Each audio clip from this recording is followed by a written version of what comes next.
আপনারা বয়স পার হয়ে যাওয়ার আগেই আপনারা বিয়ে করে ফেলবেন।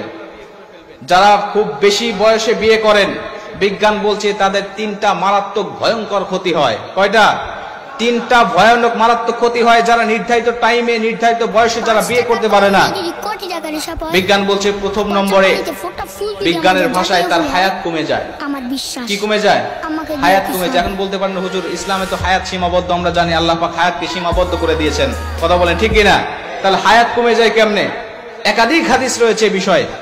মুসলিম শরীফের হাদিস, আবু হুরায়রা রাদিয়াল্লাহু তাআলা বর্ণনা করেছেন, সামি'তু রাসূলুল্লাহ সাল্লাল্লাহু আলাইহি ওয়াসাল্লাম ইয়াকুল, আমি রাসূল সাল্লাল্লাহু আলাইহি ওয়াসাল্লামের কাছ থেকে শুনেছি যে কিছু কিছু আমলের কারণে মানুষের হায়াত বাড়ে, হায়াতের মধ্যে বরকত হয়, আবার কিছু কিছু কারণে মানুষের হায়াত কমে যায়। জোরে বলুন আল্লাহু আকবার। আপনি যখন নির্ধারিত টাইম ছাড়া বিয়ে করবেন, বিজ্ঞানীদের ভাষায় তার হায়াত কমে যাবে। এর জন্য জাস্ট টাইমে বিয়ে করার চেষ্টা করবেন। কাকে বিয়ে করবেন?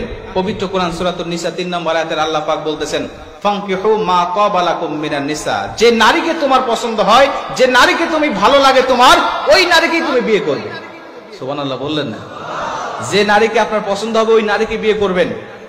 অনেক অভিভাবকরা আছেন যারা বিভিন্ন রকম অর্থের লোভে ছেলে যে মেয়েকে পছন্দ করে না, ছেলে যে মেয়েকে ভালো লাগে না, ওই মেয়ের সাথে জোর করে বিয়ে দিয়ে দেয়।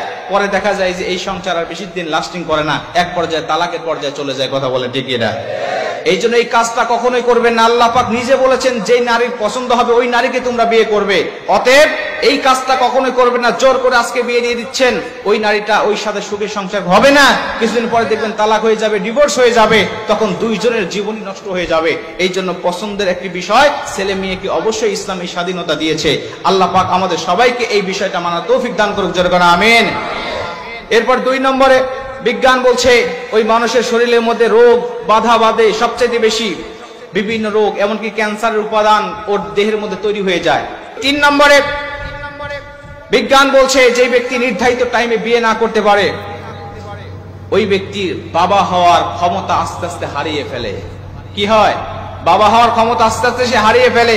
এই জন্য দেখা যায় অধিকাংশ মানুষ আজকে বিয়ে করেছে, চিন্তা করে যে আজকে আমি প্রতিষ্ঠিত হব, 25 বছর পর্যন্ত লেখাপড়া হয়, এরপরে চিন্তা করে যে প্রতিষ্ঠিত হওয়ার পরে আমি বিয়ে করব, আরো 5 বছর চলে যায়, 30-35 বছরে বিয়ে করায়। এরপরে দেখা যাচ্ছে যে বিয়ে করার পরে 10-12 বছর চেষ্টা করার পরে কোনো সন্তান হয় না। আছে না নাই? অগণিত মানুষ আছে এরকম। এই জন্য জাস্ট টাইমে বিয়ে করতে হবে, সঠিক সময় বিয়ে করতে হবে। পরিবার অবশ্যই পরিবারের সদস্যদের এই বিষয়টা খেয়াল রাখতে হবে। যেই সমাজে বিয়েটাকে কঠিন করা হয়েছে ওই সমাজে জেনা ব্যভিচার অনেক সহজ হয়ে যায়। কথা বলেন ঠিক কিনা? এই জন্য বিয়েটাকে সহজ করবেন, জেনা ব্যভিচার কঠিন হয়ে যায়।